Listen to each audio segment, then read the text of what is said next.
All right, back to us. We got down off the mountain that night.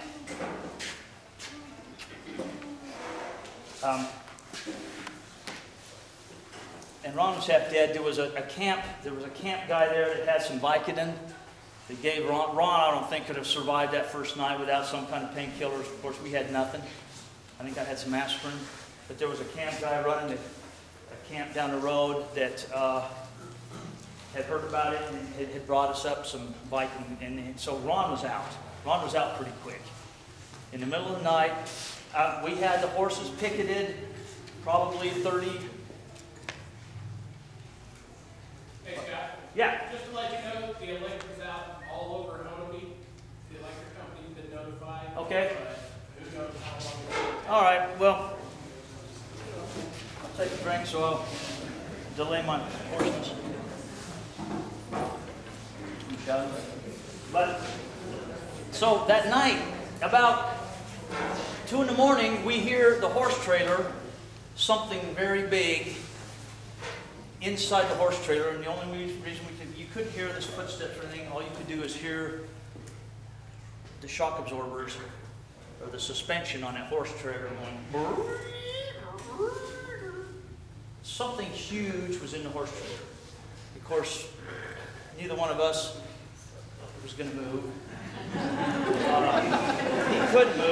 He couldn't move, and I was mentally, I'd had a rough day too. So we listened to that. It eventually came out of there. The rest of the night went seeing. We heard the horses neigh a couple times. They were about 20, 30 yards picketed away from our tent.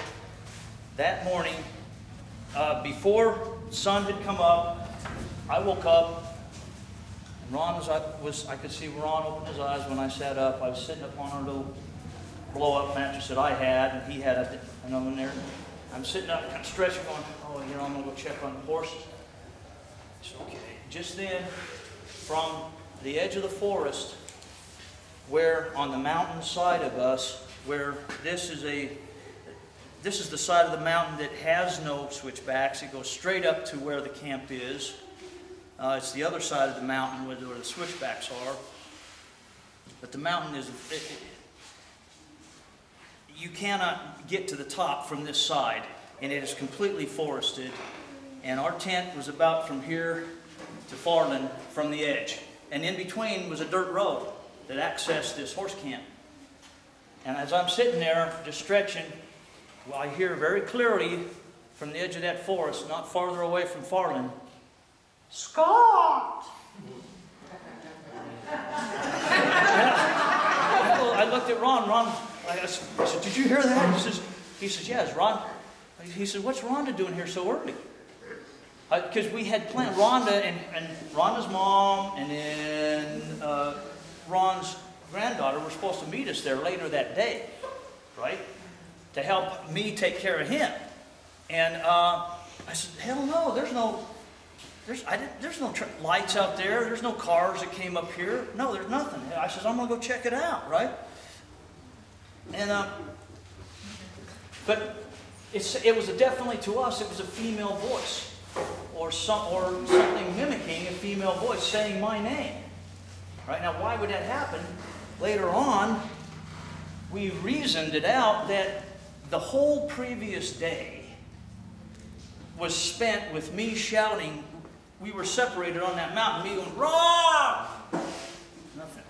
And Ron, Scott! And this voice sounded exactly like Scott, like it was calling me from far away. Scott! Very clear. So I get out of the tent to go look around, and I see the horses. One of them is completely missing, and the other one, I see it laying straight on its back with its legs straight up in the air. And I froze. I goes, oh my God. And that was the horse that I felt had saved my life the day before. I goes, oh my God, Ron, Mo's dead. Because I'd been around horses all my life, and I had never seen a horse sitting right smack on its back with all its legs poking straight up in the air. Unless it was actually dead, lying in it, got stuck in a ditch, and it couldn't get out, and its legs were straight in the air. So I run out there, and Ron somehow gets up and stumbling out. And I run over there, and Mo is stuck, as if she had been picked up, turned upside down, and wedged in between two trees with her buttocks up against one tree so tight that she could not struggle out of it.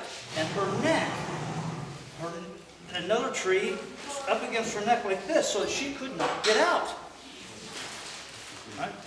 And it was a miracle, really, that he and I could get her out. Then we found the other horse. The other horse was on a picket that certainly required an opposable thumb to undo her thing and let her out. She was about 100 yards away, just grazing. Nothing broken, nothing else. She was simply let off of the picket with one of these latches. So,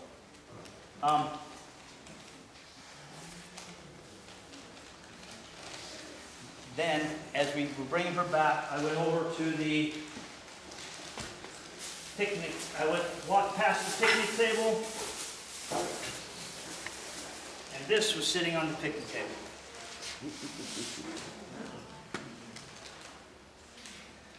Ron, after all these years of skepticism and being ridiculed, has developed a very skeptical mind. So much so that he will not embrace the obvious.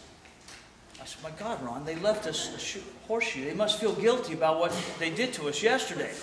Or they must be worried about the horses, or what's the deal?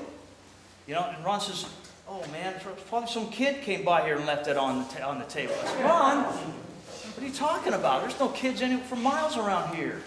Why would they come here in the middle of the night and leave a horseshoe on our table? That was one what I would call a gift. Some of these other gifts I'm not even sure what to talk about. Okay. Donna, Rhonda, and Wendy show up. That night,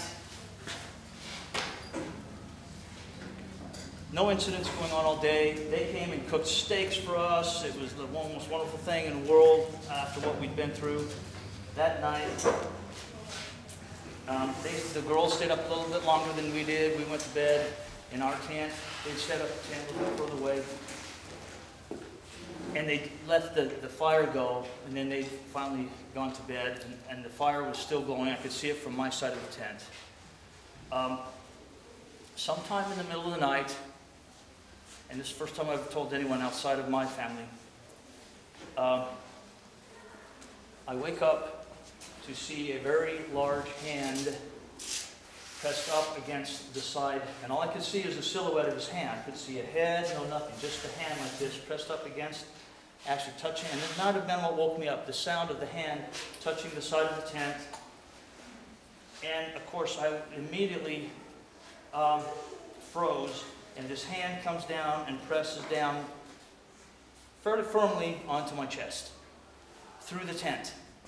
And I've experienced a paralysis that I had never experienced before or since. And I hear, I don't know, I don't want to call it a telepathy thing, but I hear my name, or I'm assuming my name, or something like that.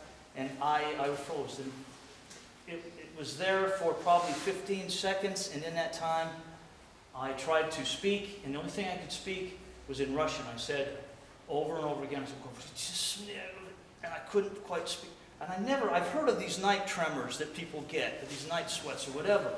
I can't believe that this was that, because I've never had it before. If it was, why would it happen then and only then? I said, and I couldn't move. And finally, well, говорите со мной means speak to me. This is what I was trying to say. Speak to me, speak to me. Speak to me in Russian, over and over. And finally, it lifted off. And when it did, suddenly I had full control of my body and my mind, yet I had this overwhelming sense of peace and well-being. And the idea, I just want to go to sleep now.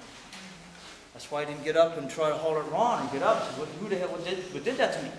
I simply went back to sleep. It was so calming. Okay? I told this story to Ron and his daughter and the other girls the next morning, and they looked at each other like they'd been hit with a baseball bat, because the same thing had happened to Rhonda up on the top of the mountain several years before. Of course, I had no idea that that had happened, but it had, same thing, with a hand had come down on her. In fact, it had started on the knees and had touched her several places, 2 hands, and had kept her and paralyzed her. And then afterwards, she had felt a very strong calming feeling. Right? So, what was that? I was only dreaming. The next morning, we wake up, and the girls were, they took it upon themselves to gather firewood, because Ron and I were not in the condition to do it.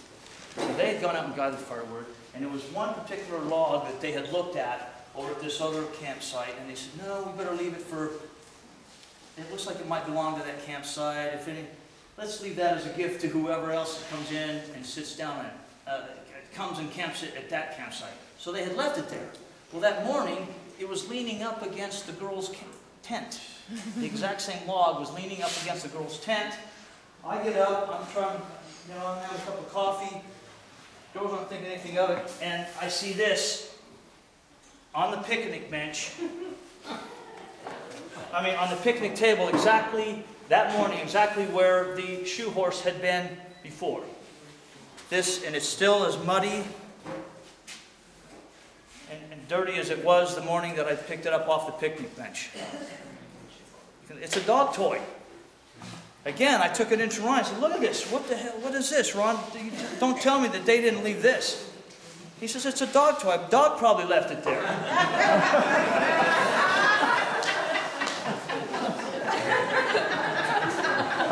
Anybody wants to look at these, you're welcome to come look. So, that,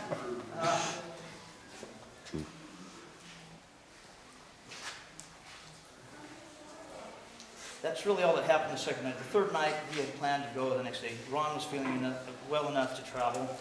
We had to get him down to see a doctor. The next morning, there was no other incidents at night. It seemed like they weren't around that night. I got up, and on the picnic table were these 2 toy soldiers. This is in the middle of the Sierras. One of them, as you can see, and even as I tell you, I know I sound crazy. This one is holding a rifle, and this one is holding binoculars. And they were sitting on the bench, I'm not on the bench, on the table, amongst all the other food stuff, but right where the other gifts had been laid, to one facing the other like this. Just like that. I didn't even tell Ron about these. He saw them. He said, what are those? I said, oh, nothing. Because what's he going to say? I said, But these had been cleaned. I brought them back and kind of gave them as a gift to a lady that's been supporting me through, one of my former students that has just been really involved in it and has kind of been giving me moral support over the years. I gave those to her, and she took them home and washed them. So, all right. Then we got down off the. That was 2009. What's that? Did you tell us what happened to Mo? Mo? Oh well, we have no idea. We got her unwedged, and she stood up like nothing had ever happened. Shook it off like horses do, and she was very hungry. She wanted to eat, as if nothing had ever. Almost as if she'd been placed in that, and we even speculated, could she have been put in this situation, this place? Was this healing to her in some way? Because all these horses were torn up. They had gouges on them everywhere.